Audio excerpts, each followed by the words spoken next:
Bienvenidos un día más a este canal y a esta serie de reyes y reinas de Castilla y España. Y bueno, llegamos a Isabel la Católica, Isabel I de Castilla. Y bueno, para mí el personaje más grande y que en varias ocasiones he dicho que es mi favorita. Sí, o sea, no les voy a decir que tuvo errores, muchísimos, y todo lo que quieran, pero es sumamente importante para mí en esta historia, en esta serie. Después de muchos episodios, después de Pedro I, después de Enrique II, después de Juan I, después de Enrique III, después de Juan II, después de Enrique IV, llegamos por fin a la mujer que probablemente algunos y yo estábamos esperando. La reina más famosa de la historia de Castilla. La mujer cuyo nombre sigue siendo conocido a más de 500 años de su muerte. Pero antes de ser Isabel la Católica, antes de Granada, antes de Colón, antes de Fernando, antes de las coronas, antes de los ejércitos, antes de convertirse en reina, fue una niña. Y créanme, su infancia fue mucho más difícil de lo que solemos imaginar. Perdón si escucharon al señor del gas. Cuando Isabel nació en 1451, nadie pensó, ahí está la futura reina. Nadie, porque delante de ella estaba su medio hermano Enrique y detrás venía su hermano Alfonso. La política medieval era simple, los hombres heredaban primero y además Enrique ya era un adulto. Parecía imposible que aquella niña llegara algún día al trono.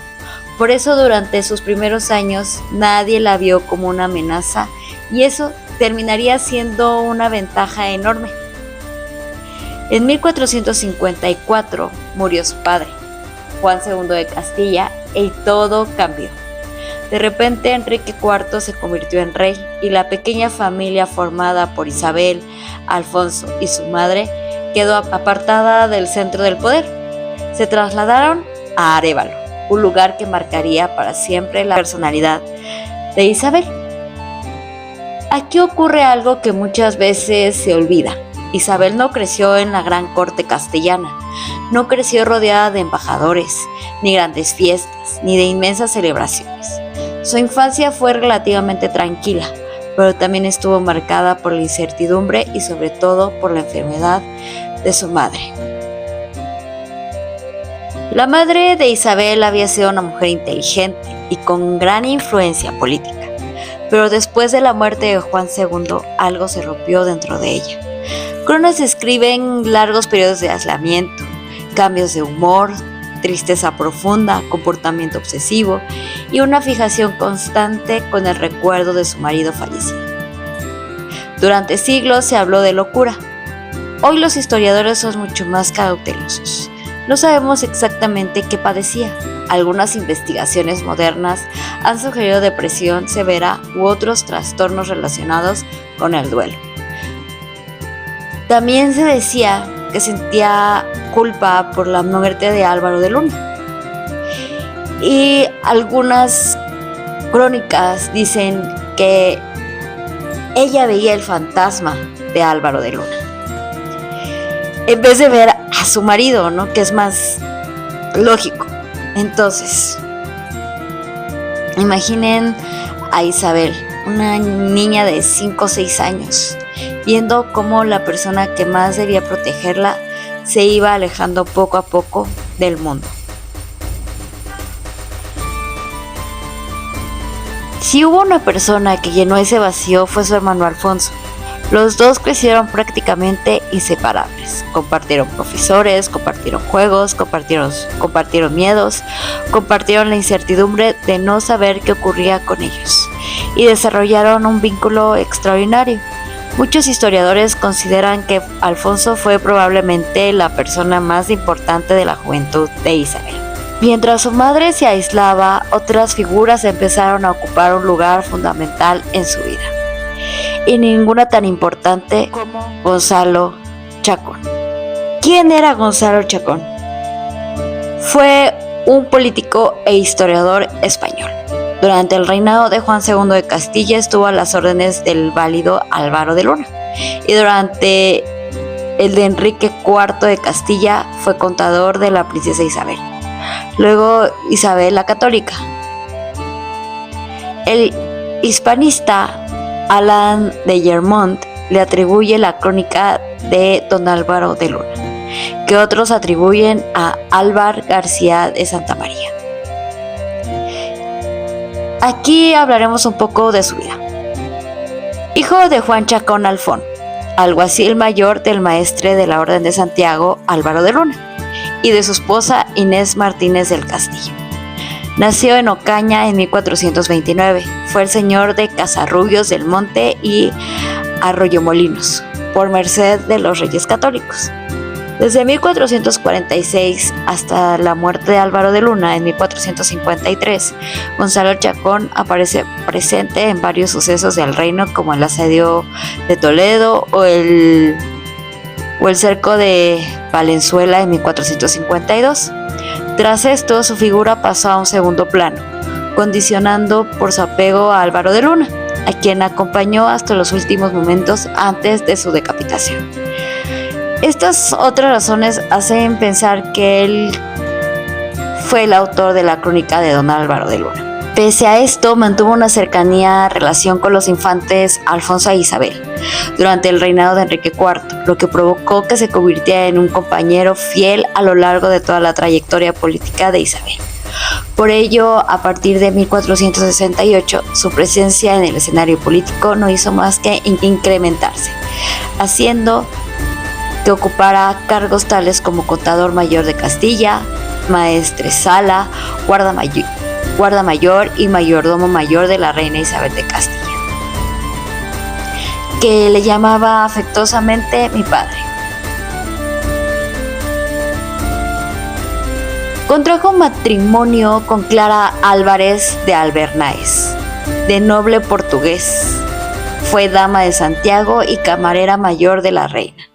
Una vez fallecida, contrajo segundas nupcias con María Manrique de Lara, hija de Gabriel Fernández Manríquez, primer conde de Osorno.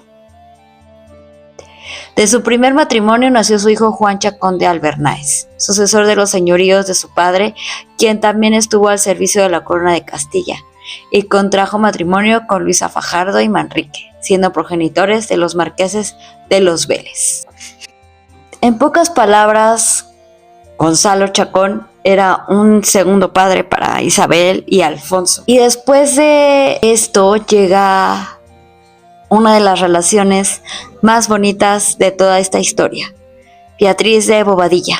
La amistad entre ambas empezó cuando eran muy jóvenes y sobrevivió absolutamente a todo, a guerras, a conspiraciones, a coronaciones y a cambios políticos enormes. Mientras muchos nobles cambiaban de bando constantemente, Beatriz permaneció junto a Isabel. La confianza entre ellas fue tan grande que acabaría convirtiéndose en una de las personas más cercanas a la futura reina. Pero en realidad vamos a hablar un poquito más de Beatriz de Bobadilla.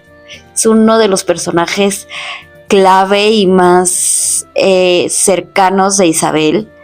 Y bueno, aquí un poco de la historia de Beatriz de Bobadilla. Beatriz de Bobadilla se desconoce la fecha exacta de nacimiento, aunque debió hacerlo entre finales de la década de 1450 y mediados de la siguiente. Originaria de la villa castellana Medina del Campo y pertenecía a una rama secundaria del linaje de los señores de Bobadilla. Era una de las hijas del matrimonio formado por Juan Bobadilla y Leonor Álvarez de Vadillo. Su padre ejerció los cargos de regidor de Medina del Campo, doncel del rey Enrique IV de Castilla, corregidor de la Villa de Madrid, alcaide de Alcazares y cazador mayor tanto de Enrique IV como de Fernando II de Aragón. Con el paso de los años, Enrique IV empezó a comprender algo. Su hermanastra y Alfonso podían convertirse en piezas políticas muy importantes. Por eso decidió llevarlos a la corte. Y aquí Isabel descubre el verdadero mundo de la política. Un lugar donde nadie dice exactamente lo que piensa, donde las sonrisas pueden esconder traiciones y donde una boda puede ser más peligrosa que una batalla. Porque ahora Isabel tenía algo que todos querían: su sangre, su apellido, su posición. Y comenzaron a aparecer candidatos por todas partes. Reyes, príncipes, nobles, todos querían casarse con ella. Pero Isabel empezó a demostrar algo muy raro para una princesa del siglo XV. Quería decidir por sí misma. El episodio más dramático fue el de Pedro Girón, uno de los nobles más poderosos de Castilla, mucho mayor que Isabel, riquísimo, influyente y completamente rechazado por ella. Las crónicas cuentan que Isabel rezó con todas sus fuerzas para que el matrimonio no llegara a celebrarse. Y ocurrió algo increíble. Pedro Girón enfermó durante el viaje y murió antes de la boda. Para Isabel, aquello fue una señal del cielo. Mientras tanto, Castilla ardía. Los nobles estaban cansados de Enrique IV y comenzaron a buscar alternativas. Esa alternativa, como ya dijimos en episodios anteriores, fue Alfonso, el hermano de Isabel. Con apenas unos años de adolescencia fue proclamado rey por los rebeldes. Y durante un tiempo Castilla tuvo dos reyes, Enrique y Alfonso. Entonces llegó el golpe más duro. En 1468 Alfonso murió. Tenía 14 años y la vida de Isabel cambió para siempre, porque de repente ella dejó de ser la hermana del candidato y se convirtió en la candidata, la siguiente en la línea de fuego, la siguiente pieza del tablero, la siguiente persona a la que todos querían controlar. Pero había un problema: ya no era una niña. Ya había aprendido demasiado observando a su madre, a su hermano, a Enrique y a todos los nobles que la rodeaban. Y así termina la primera parte de la historia de Isabel la Católica, su niñez y adolescencia. Hoy hemos conocido a una Isabel muy diferente de la reina que aparece en los libros de historia. No era todavía la conquistadora de Granada, no era la mujer que apoyaría a Cristóbal Colón, no era la reina que transformaría Castilla. Era una joven que tuvo que enfrentarse a pérdidas, incertidumbres y peligros desde muy pequeña. Vimos cómo la enfermedad de su madre marcó su infancia, cómo Gonzalo Chacón y Beatriz de Bobadilla se convirtieron en algunas de las personas más importantes de su vida, cómo adoraba a su hermano Alfonso y cómo la muerte de este cambió para siempre su destino. Porque si Alfonso hubiera vivido, quizá Isabel nunca habría sido reina, pero la historia tenía otros planes. Y poco a poco aquella princesa aparentemente secundaria estaba comenzando a convertirse en la protagonista de Castilla. Si te gustó este episodio, no olvides dejar tu me gusta, suscribirte al canal y activar la campanita para no perderte los próximos episodios sobre los reyes y reinas de Castilla. Y déjame tu comentario. ¿Qué personaje te llamó más la atención de la juventud de Isabel? ¿Alfonso, Beatriz de Bobadilla, Gonzalo Chacón o la propia Isabel de Portugal? Me encantaría sus opiniones y debatir con ustedes. En el siguiente capítulo veremos cómo Isabel pasó de ser una princesa vigilada por todos a convertirse en una auténtica aspirante al trono. Conoceremos a Fernando de Aragón, descubriremos cómo lograron casarse en secreto, veremos las tensiones de Enrique IV, la lucha por la sucesión de Castilla y el comienzo de una de las historias de amor y poder más famosas de toda la Edad Media, porque la verdadera aventura de Isabel la Católica está a punto de comenzar. Hasta la próxima.